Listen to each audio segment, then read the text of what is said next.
For years, fire was about one thing: escape. Now, you're probably wondering, is Dom talking about an actual fire? No, no, no. We're talking about financial independence, retire early. Maybe you've heard of it, maybe you haven't. Well, today we are recapping Monday's episode where we talked all about it. And with me, as always, my co host, Chris. Welcome in, Chris. Welcome, welcome. Howdy, howdy. How was your week? A That was lot of great. Just got fires? back from Hawaii. I'm super tan right now. Nice, nice. Now I feel bad about the fire comment. Well, you look good. You look good. You're much tanner than me. I need a trip to Hawaii. I need about a year in Hawaii to bring my color up. But what are we recapping today on the fire movement? Yeah. So the question posed on Monday's podcast is the financial independence movement dead? Is fire dead? I've been looking more and more online, and everyone seems to agree that, yeah, it never worked. It actually has never, ever worked ever. And now 100% it's done. So we just kind of talked around that, gave a quick recap as to what the fire movement was, how it got started, and is it really dying or just evolving into something new and more exciting? Interesting. So to start off, for those who don't know, where do we go? What is the fire movement?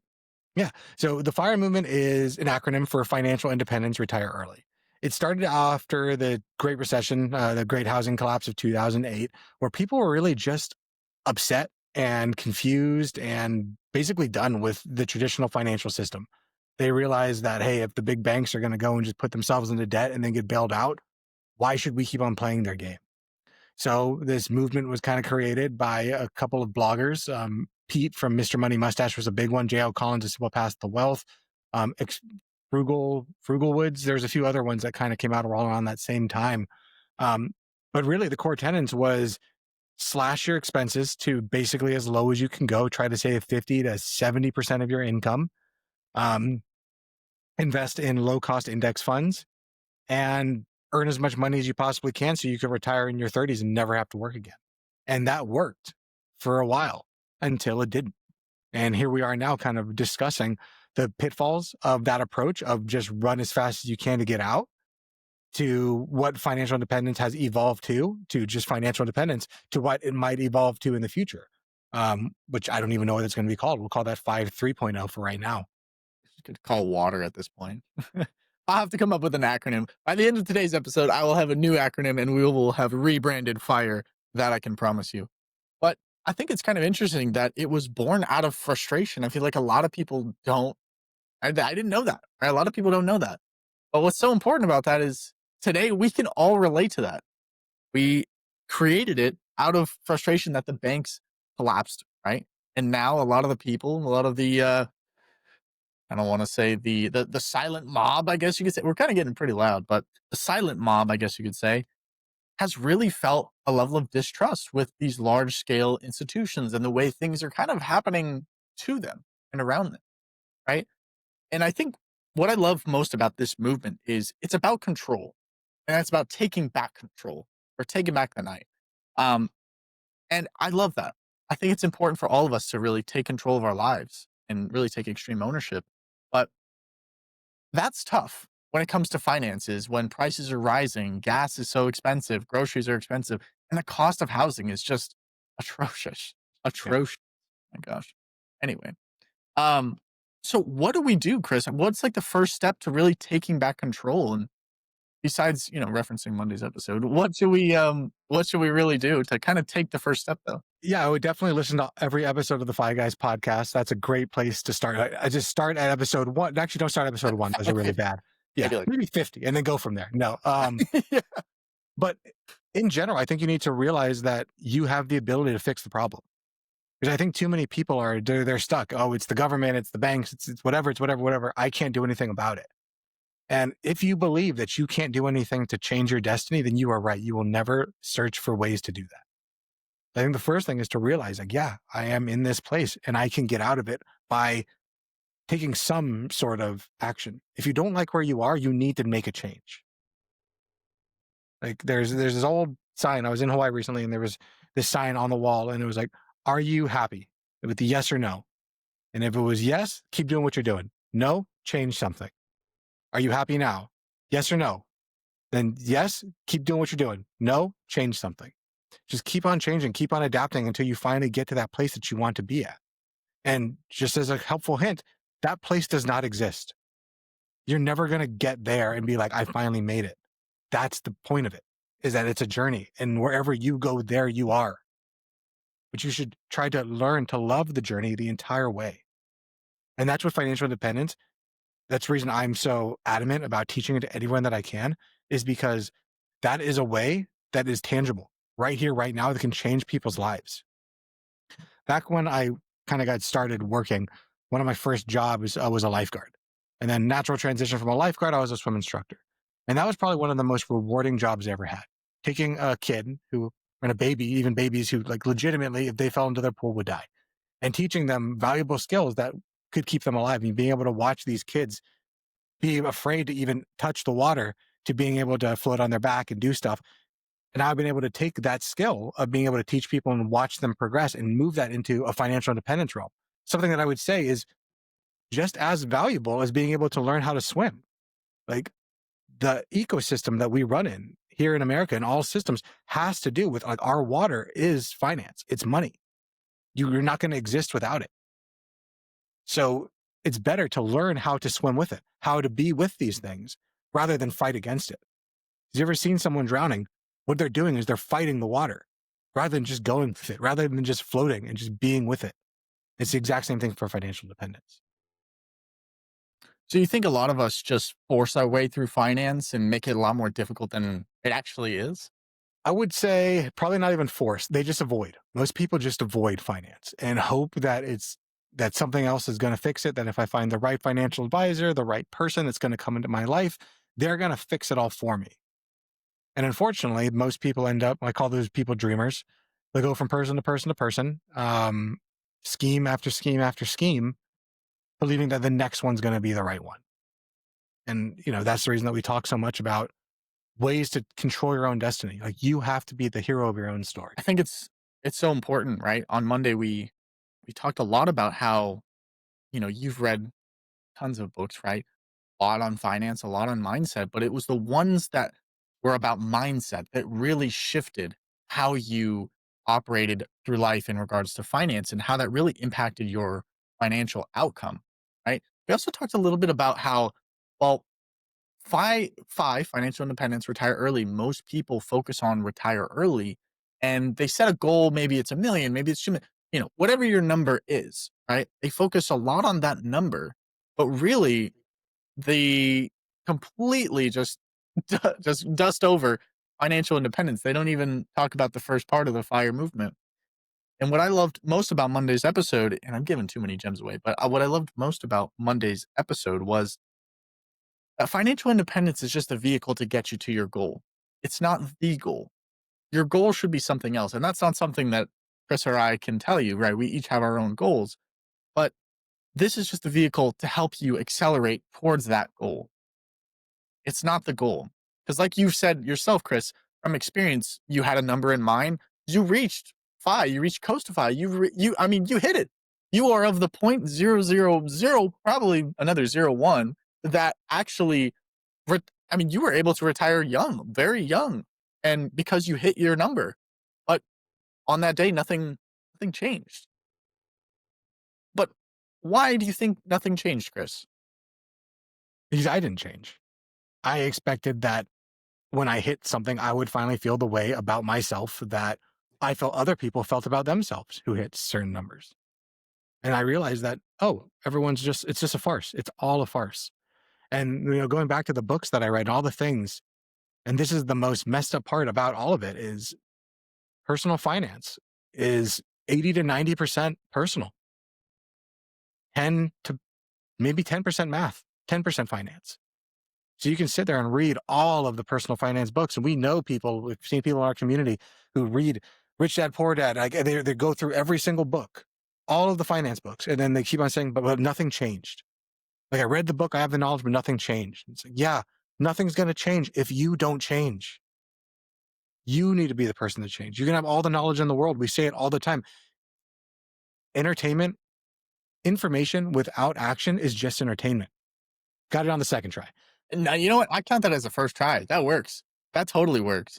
No, you're totally right. You're totally right. Information without action is just entertainment. And that's why we actually want you to take action, right?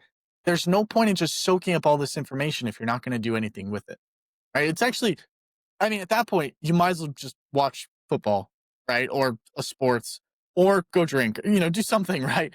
Because it's all going to be of the same value. Maybe not drink, but it's all going to be of the same value, right? If you're not going to do anything with it, well, then it's just entertainment, like Chris said. And that also being said, I do now have a rebrand for Fire. It's water now. Very excited to announce it. It's wisdom, autonomy, time, evolution, and reflection. So there's that. Nothing about damn R should have been retired. All right, well, we'll work that. We'll work on that in the second evolution of water. Yeah, that's God damn it, man. I thought I would spend so much time on the R too. What could it be? No idea. Damn. That being said, any closing thoughts on this one before we go into our viewer mailbag? No, I mean, I think the biggest thing is go back to Monday's episode and listen to that. We had some really good action steps to leave from it. And we referred you back to some of our previous episodes, episode 100 and 110, where the FI crash course begins. But the big thing is financial dependence is not dead. And I know there's a lot of people online who love to say that. They love to get clicks because it works. Like people will say, like, oh, yeah, you see, I knew that I couldn't achieve it. That's why I never started in the first place. I never saved money because I knew that I wasn't going to hit the magical goal anyway. So why even try? And I think if so many people are so afraid of trying something and failing that they never take the first step, we're, it's going to lead us down a very dark road as a civilization. And that is the thing that I want people to get away from this. This financial independence is not the goal. It's not about being financially independent, never having to work again. It's about designing the life that you want. And financial independence is the vehicle that helps you to get to that. Just like Dominic said, it is the facilitator. It is not the end. With that being said, let's get on to viewer mailbag. So, if you're new here, this is the part of the podcast where someone from the community writes into us, whether that's in our email, it's always open, guys, if you want to hit us up, or on our website. And for today's episode, 27 and saving for the first time, but feeling very weird about it. Cool. About that. Howdy, Fi Guys. I'm 27, and for the first time in my entire life, I actually have money sitting in my account. And instead of feeling proud, I feel quite panicked. My husband and I got married young, and he's always covered the big stuff: rent, bills, groceries. Got a brother or a sister. Actually fit me a lot better. Anyway, I've always worked between school and a dangerous addiction to retail therapy. My paycheck basically evaporates the second it hits my account. Erica. But now something has changed. I'm out of school. I'm making steady money. And for the first time, I've started saving, actually saving. I'm making about $1,500 a month. And somehow I've been able to stack between $500 and $700 every month without even trying that hard. My congratulations. That's actually Cool. awesome. That's great. That's I the love goal. that 50% saving rate. Um, my checking account just hit $4,000. Nice. And instead of doing a happy dance, I'm starting to feel like a ticking time bomb. Everyone online is yelling, invest it, open a high yield savings, make your money work for you. Are they though? But when I try and look into it, I feel like I'm falling down a financial rabbit hole. Charts, jargon, 10-year plans, Roth, something or others. I love that. And I end up slamming my laptop shut and binge watching Netflix instead. I'm not trying to be some Wall Street wizard over here. We prefer wolves, but that works too. I just don't want my money sitting there doing nothing. We are going to talk about that point specifically after this. But here's the thing. I'm terrified to move it. What if I need it? What if life happens and I can't get it back? It's not that much money, but it feels like a big deal to me. So here I am, stuck between feeling proud that I saved something for once and guilty that I'm not doing anything with it. I don't think I'll need it soon, but I don't want it collecting dust either. Where does someone like me even start? How do I take the next step without screwing it up? And if I'm overthinking it, tell me straight. I can handle it. From money is stacking But what I am lacking, 4 grand in hand. Now, what's the plan? All right. Not bad, not bad. Lot to unpack here, Chris. Lot to unpack here. Where should Yeah. we even start? Well, first off, I want to congratulate our writer for, they've done something that most people will never do, and that's creating the gap.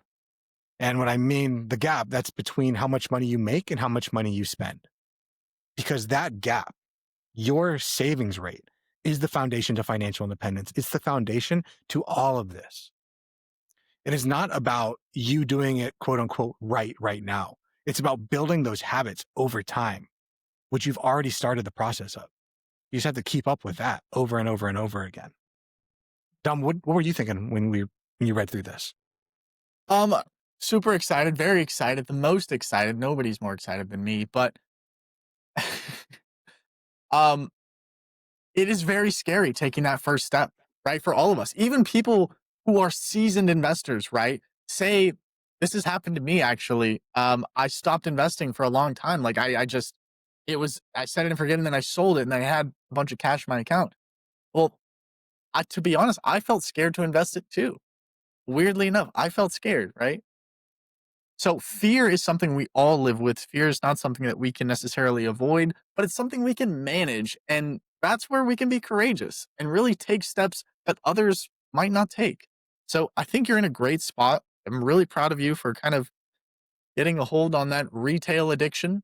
Also, congrats on the 4,000. There was another point. I'm gonna have to look for it in my notes on the viewer mailbag. I should have highlighted it, but um, yes, life does happen, and it happens at random, sporadic times. I wish we have a little bit more details on where you guys are in your life. If there's an emergency fund set up, or you know, proper things in place to where we don't have to worry as much. Because the more information we have, the better information we can kind of give. But Oh, what I'll do is you look for what that thing you want to bring up, and I'll talk a little bit more. So, to our listener, the feeling that you have of things being uneasy is because you're at a new stage in your money journey. And that means that saving is no longer a challenge. And now you're moving into the point where clarity becomes the new challenge. And that discomfort that you're feeling doesn't mean that you're a failure, doesn't mean that you're bad with money. It's your brain saying, okay, I'm leveling up, but what do I do next? You're moving into the unknown. And whenever you move into the unknown, it's obviously scary. I mean, no one ever walked into the dark and was like, oh, yeah, I got this, until you've done it enough times to be like, I got this. So I don't want you to downplay that you've only saved up $4,000, because it's very easy to compare yourself to people online who say they are saving six-figure portfolios and they have $4,000 saved a minute. And then you're going to say your 4,000 portfolio and say that you have nothing. But that 4,000 is proof that you have discipline. And that's evidence that you can use to trust yourself with your money.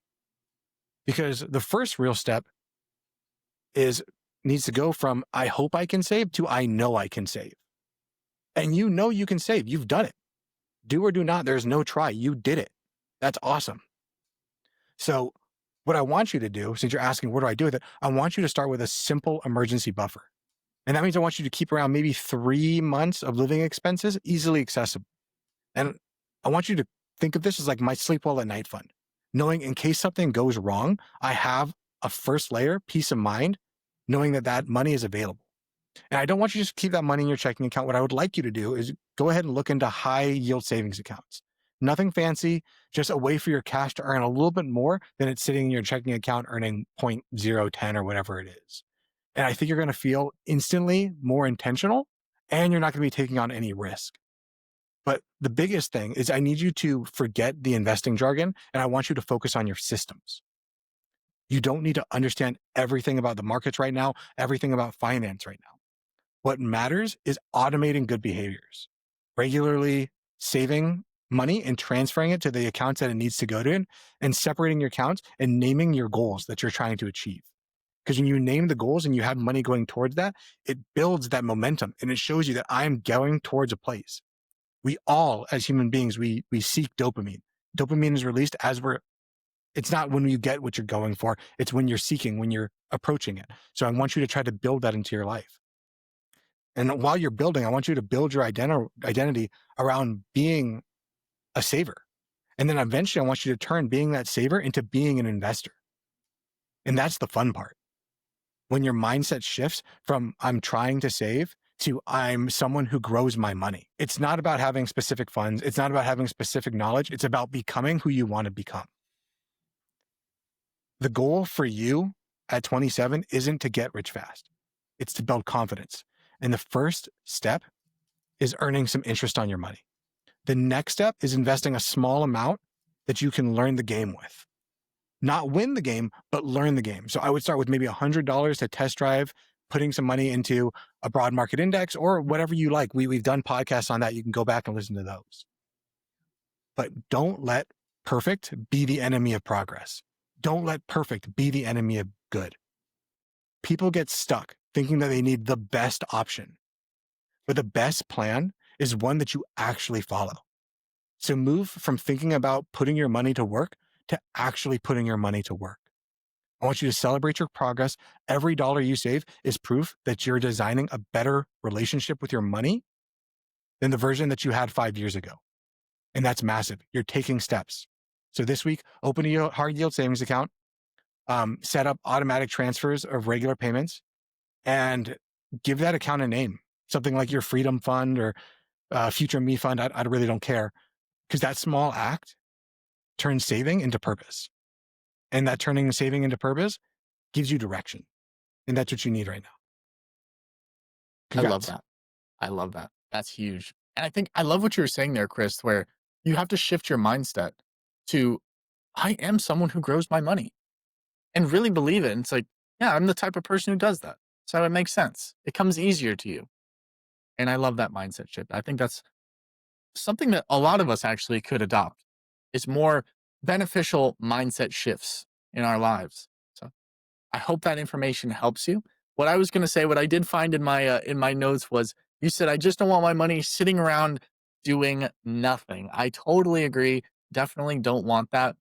But at the same time, there's nothing wrong with having your money sitting one spot for peace of mind. In the spirit of peace of mind, I want to make that clear. Not all of your money should be sitting there doing nothing, but it's always good to have some peace of mind money.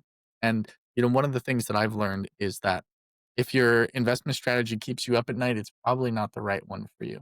Yep. So, Not everything in life needs to be optimized financially. There are different ways there could be optimized psychologically. And that's just as valid, if not even more valid. for sure, absolutely. Well, we hope that helps you on your journey, and best of luck to the next 1,000. Right? We're next going into our win of the week. Chris, what do we have for a win of the week? Well, like I mentioned earlier on the podcast, I'm extremely tan right now. I just got back from 10 days in Hawaii. I spent 5 days with my wife in Ko'olina and Oahu. And then we actually went to the Waikiki side and spent another 5 days and met my parents there too.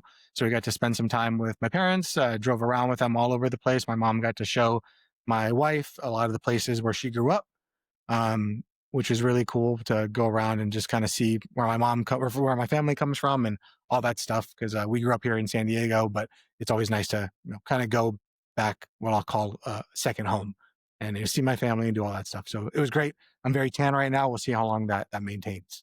That's beautiful. That's beautiful. You look good. You always Mm. look good. Well, that's exciting.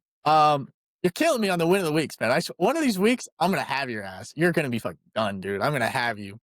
Well, I'm looking forward to it. my win of the week, I got a freaking amazing new vacuum. Suck on that.